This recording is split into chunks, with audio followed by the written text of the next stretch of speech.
Good morning mga kadogo, anak, napaka-good news sa pagbaba ko, okay?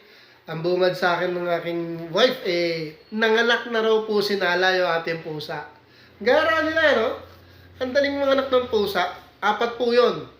Hindi ko pa nakikita, kaya ngayon, pupuntahan natin. Gusto kong makita kung gaano ka-healthy yung mga kitten niya. And besides, talagang binitamins namin to ng anak ko. Talagang nag-prepare kami para sa panganganak ng aming Nala, yung pure Persian cat. Patay na naman si Tommy the Pogi. Silipin nga natin mga kadogo. Okay, para dyan, nanganak daw yung aming pusa. Good morning, good morning, good morning, good morning. Sisilipin ko muna yung si Nala, ha? Okay. Asan? Napakagan. Ay, ang liliit.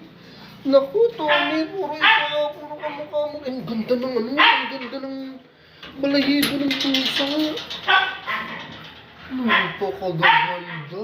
Wow, kailangan nila ng sapin. Ayusin ko lang mga kadodo, saglit lang, ha.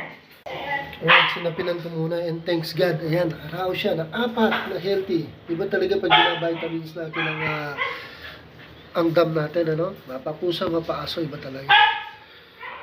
Tatay na naman. Hindi siya dito ng anak, ano? Hindi siya dito ng anak. Pero okay lang kasi baka mga laglag sila pag natututo na maglakad. Wow! Cute. Ang ganda ng kulay nito. Wow! Nala! Very good girl. Sige. Kain lang.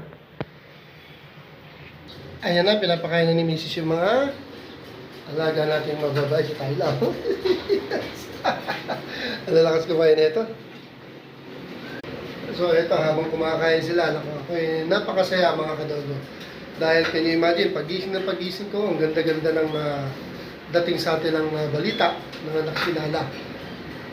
So, thank you God. So yun mga kadogo, ilang linggo lang to, malalaki na itong kita. Ang ganda ng mga kulay. Tapos may isang special color ang gara. May pattern yung pinaka-design ng katawan niya. Okay, dito muna mga kadogo, kami naman ang kakain para maganda siya. Update na lang tayo. Thanks for watching po. Thank you for watching.